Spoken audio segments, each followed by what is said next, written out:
Hi everyone and welcome back to Nasidyanka, the channel where I talk about Bulgarian history, tradition, culture, customs and faith.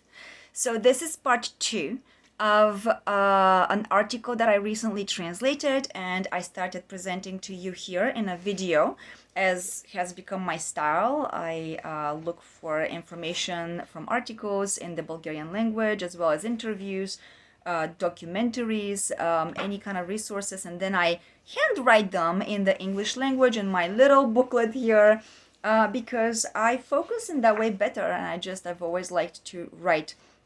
So I talked to you a little bit about the issue about Bulgarian Macedonia because the Western world seems to not be it's is not well informed on what actually is going on, and I have mentioned many times before and some videos on and off about how I would talk one day about this issue because Macedonia practically belongs to Bulgaria, and I do want to talk about this. This is a hot topic of conversation in our own country.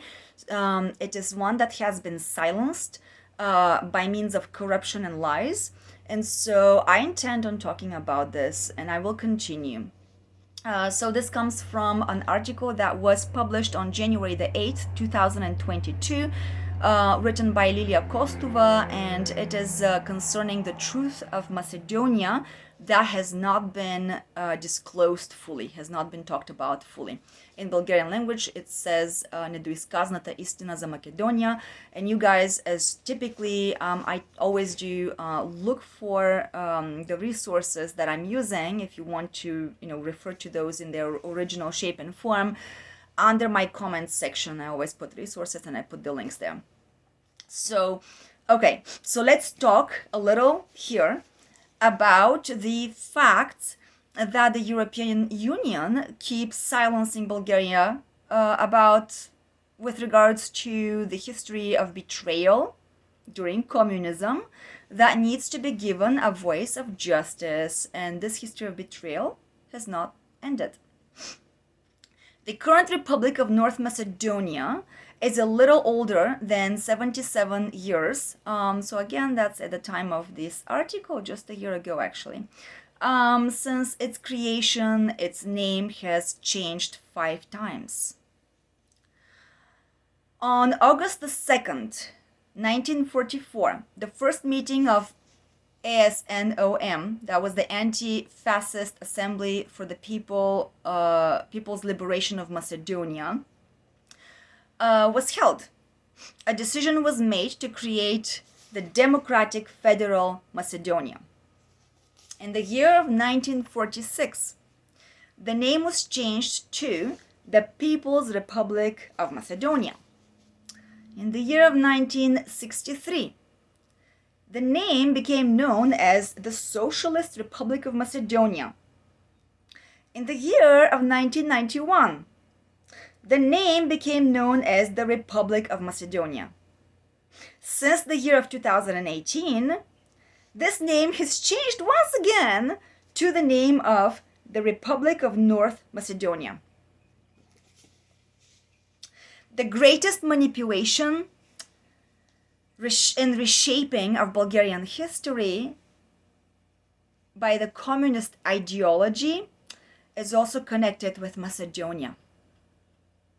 It is definitely not the only one throughout our history, but it is the longest lasting one as it continues to persist in the shape and form of ignorance, I would say corruption. Besides, the issue doesn't only concern the false editing of history books. Communism erased monuments. Communism erected new ones in their places. Fake ones, fake monuments that cannot commemorate history, right? So it renamed streets that had nothing to do with the factual historic facts that they had referred to. It renamed villages, it renamed entire cities, and even peaks of mountains. Communists imagined that they would live a fantasy life. You can tell that I am not a lover of communism at all. And you can take that from my word. Of course, I'm sharing other people's articles, but this is a very sensitive topic here for me too. For example, my native city of Varna in Bulgaria, of which I've spoken in many of my previous videos, since Varna holds tremendous history on a worldly level, dating back to at least 5, if not 6,000 plus BC. Important for human civilization's development's sake. That's how important that place is. But you see what's happened. Varna, that same city, was renamed by the communists after Stalin, along with the highest peak in the Balkans, Musala, until the year of 1962. The cult to Stalin is no news to anybody.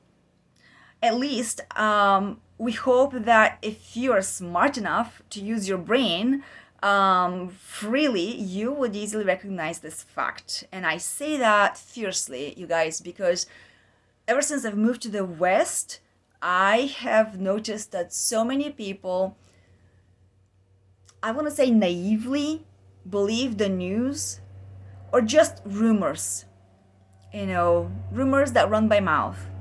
And then they engage in those activities like they're going to support one country or they're going to speak against another country. And they've done that on top of it all about Bulgaria. And me coming from that country, I'm thinking, oh my God, this is wrong. This is absolutely not true. This is absolutely, oh my God, have you read? Really? Like, have you really dug in depth to really know the facts? So take a deep breath. This is hard. It's really hard, and I'm giving it a voice here. 2 more Bulgarian cities were also renamed by the satanic communists. Sveti Vrach was changed to Sandansky on September 26th. The year was 1949, and Gorna Jumaya was changed in 1950. The first Marxist party in Bulgaria was founded by Dmitry Blagoev. In early December of the year 1917, as a deputy from the rostrum of the National Assembly, he actually declared himself not a Bulgarian, but he invented that he was a Macedonian Slav. Why am I using irony here is because, and again, I cannot cram everything in one single video, but if you guys follow my previous videos, you will see that Bulgarian history dates back to not just centuries, but thousands of years, millennia, and this region has always belonged to my ancestors. I'll talk more about the facts in the future. There is very good evidence, and it's just, we say in Bulgarian language, we have a statement, a saying that runs, and it says like, на лъжата краката са къси. So what that means is that truth can only last for a short period of time. Truth's legs cannot run far enough. Lies, I'm not translating correctly. Lies' legs cannot run very far. Lies cannot last too long. So we can conceal the truth up to a short period of time, a certain amount of time, but the truth ultimately reveals herself. So yes, на лъжата краката са къси. Lies' legs are short. Word for word, that's what it means. So coming back to our article here that I've translated for you guys, Blagoev is originally from the Bulgarian village of Kostandovo, which now is situated in the territory of the Republic of North Macedonia. Furthermore, Jan Sandansky, in the role of a voivode of the organization at the time, VMRO, headed the Ser Revolutionary District at the time. He became the left wing of the so-called fakely freedom fighters of Macedonia. Among them was also Todor Panica. And I say that's fakely called freedom fighters of Macedonia because I will create more videos in the future, you will see how the local Bulgarian population is desperately crying out loud for help from Bulgaria. Those Bulgarians there were corrupted by violence, they were oppressed, many were murdered.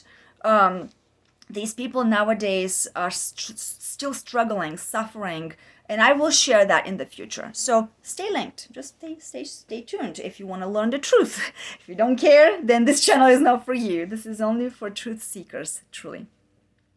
On October the 10th, the year was 1907, Mikhail Daev, voivode of Drama, was killed by the traditional right-wing Macedonians by the orders of Jan Sandanski. On November 28th of the same year, in Sofia, Bulgaria, Todor Panitsa killed 2 of 3 newly elected heads of the foreign representation of the Macedonian Liberation Motion. Those murdered were Boris Sarafov and Ivan Garvanov. The third, Christomatov, was miraculously rescued or saved. These fratricides bled the Macedonian liberation movement. Instead of thinking about the accession of Macedonia back to Bulgaria, as Macedonia has always belonged, as it's always been a part of Bulgaria, Jan Sandanski and Todor Panitsa were increasingly leaning towards the creation of a Balkan Federation, in which Macedonia would be an autonomous region, typical of the spirit of communism, by the way, which was at that time already existing in the Balkans. In the end, both Jan Sandanski and Todor Panitsa died a violent death, as on April 22nd, 1915, near the village of Pirin, Jan Sandanski was killed in an ambush in execution of a decision by the right wing of the movement, VMRO. 10 years later, that was May 8, 1925, Mencha Karnicheva, the wife of Ivan Mikhailov, shot Todor Panitsa in Vienna. The year earlier, the leader of the right wing of the Macedonian movement, Todor Alexandrov, was brutally murdered in a vile manner. So basically, Todor Alexandrov was on his way to the Congress of the Sersky Revolutionary District. He was met there by his representatives, Shteriu Vlahov and Dinchu Vretenarov. A few hours later, Todor Alexandrov was shot in the back by Vlahov and Vretenarov on way back to Belasica. Again, that's a vile, dirty, basely, and low manner of treason by the communists. Of course, in Blagoevgrad, it's a city in Bulgaria, during the communist dictatorship, Todor Alexandrov was not ever even mentioned. After the year of 1989, however, a boulevard in Sofia was named after him, this article informs us, and a monument was placed in the center of the city. Another city changed its name during the years of communism. From the year of 1951, that was Nevrokop, was called Goce Delchev. The symbolic irony here is that the smallest of the 3 renamed cities was named after the greatest and most important Macedonian voivode, or rebels. True Bulgarian patriotism is cornered. So true Bulgarian patriotism is cornered at the expense of Comintern ideas and their followers. Again, this article informs us. In the name of these Comintern ideas, on October 8, 1946, Georgi Dimitrov handed over the bones of Goce Delchev to the authorities in Skopje. When the carriage carrying the bones of Goce Delchev passed through Simitli, hundreds of refugees from Kukush, his birthplace, lied down by the road and cried. The altercation with the traditional Macedonian patriots following September 9th, 1944 was brutal.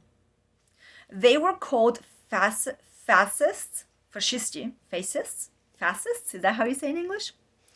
The communists called so-called Народен Суд. Hey guys, I was born during communism. I've seen the stupidity and the brutality. My parents have seen even more and lived through it. I remember those names. So Народен Суд, I guess, in the English language would translate as Volkscourt. All these dismissive, humane sounding appellations, Volkscourt. Who wouldn't want a Volkscourt?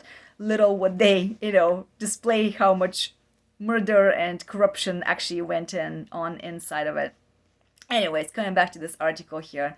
The communists called Volkscourt, Народното събрание, sentenced them to prison, confiscating of property and deportation. And I'm gonna just add here from myself, my ancestors, my current grandparents who are still living in Bulgaria, my neighbors, my friends, my aunts and uncles, relatives, it was just typical in Bulgaria. They basically lost territory, their lands, property to the communists because the communists decided to confiscate and, take stuff away.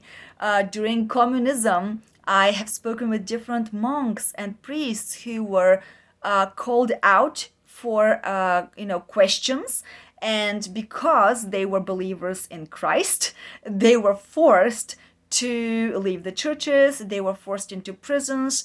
In brutal cases, they were murdered, especially in the first years. There's so many details I can tell you about this that will make my blood boil. And I think this is righteous anger. It is time, beyond time, to be talking about these things.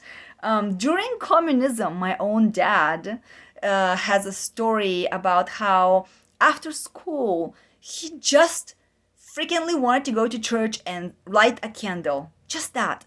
And his teacher from school, elementary school, I think it was elementary, if not high school. But yeah, we used to take the buses and travel like that by ourselves. So my dad took the bus, he went to this church, he got his candle, he got inside to light an innocent, normal candle. But his teacher, apparently communist, right? He followed him, spying on him throughout the whole walk, the whole distance in the bus situation, until he entered the church from behind his back. He grabbed my dad's wrist and about broke him. Of course, the message here was that my dad should drop the candle, otherwise my dad could have been expelled from the school for participating in Christianity. Words are few, my words evade me, but I'm going to continue to make more and more videos about these things. So let's just continue here with the article that I've prepared.